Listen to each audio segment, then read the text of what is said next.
Assalamualaikum warahmatullahi wabarakatuh. Perkenalkan, nama saya Priani dengan NIM C0C023012. Di sini saya akan mempresentasikan hasil PPT yang sudah saya bikin dengan judul Hukum Benda dan Permasalahan E-commerce.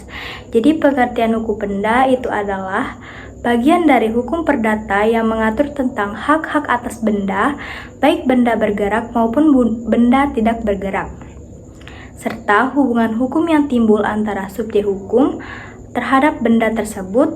Hukum benda mencakup hak kepemilikan, hak pakai, hak gadai, hak sewa, serta peraturan lainnya yang berkaitan dengan perusahaan dan pemanfaatan benda.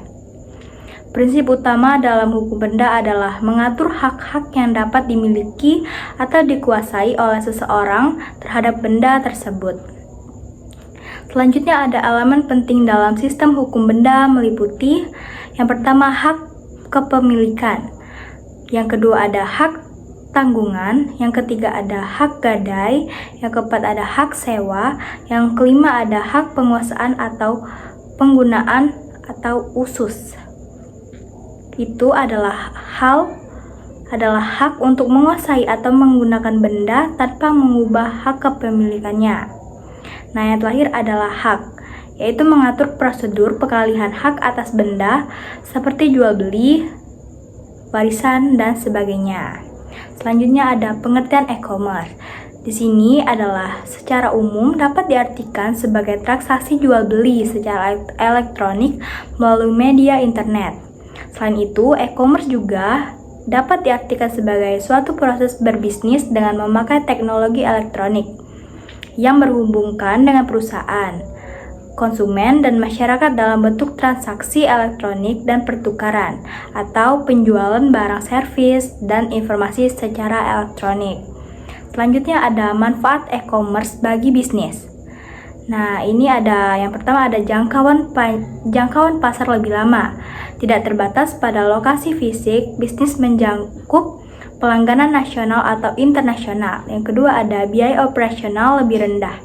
Yang ketiga ada data dan analisis konsumen. Yang keempat ada kemudahan dalam manajemen.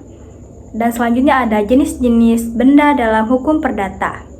Yang pertama ada benda berwujud dan tidak berwujud. Itu pasal 503 KUH Perdata. Yang kedua ada benda bergerak dan tidak bergerak, pasal 504 KUH Perdata. Selanjutnya ada benda yang dapat dihabiskan dan tidak dapat dihabiskan, pasal 505 KUH Perdata. Yang keempat ada benda dalam perdagangan dan luar perdagangan. Yang kelima ada benda yang dapat dibagi dan tidak dapat dibagi. Selanjutnya ada benda yang sudah ada dan akan ada. Selanjutnya ada karakteristik hukum benda dalam konteks e-commerce. Yang pertama ada tidak adanya pertemuan fisik. Dalam e-commerce, para pihak tidak bertemu secara fisik. Transaksi dilakukan secara virtual melalui media elektronik. Hal ini berdampak pada mekanisme peratihan hak atas benda dan pembuktian hak kepemilikan. Selanjutnya ada objek transaksi yang beragam. Objek transaksi dalam e-commerce tidak hanya berupa fisik, tetapi juga benda digital atau virtual seperti e-book, musik, digital, dan software. Beberapa benda digital ini sulit dikategorikan dalam klasifikasi benda. Selanjutnya ada penguasaan secara elektronik. Dalam e-commerce, penguasaan atas benda seringkali dilakukan secara elektronik, misalnya melalui kepemilikan akun, username, dan password. Selanjutnya ada permasalahan hukum benda dalam e-commerce. Yang pertama yaitu ada klasifikasi benda digital. KUH Perdata yang mengatur hukum benda Indonesia disusun pada masa ketika benda digital belum dikenal. Akibatnya terhadap kesulitan dalam mengklasifikasikan benda-benda digital ke dalam kategori benda yang diatur dalam KUH Perdata. Selanjutnya ada peralihan hak atas benda digital. Mekanisme peralihan hak atas benda digital berupa dengan benda konvensional. Dalam transaksi e-commerce, peralihan hak seringkali terjadi secara otomatis melalui sistem elektronik. Yang ketiga ada jaminan kebenaran dalam e-commerce.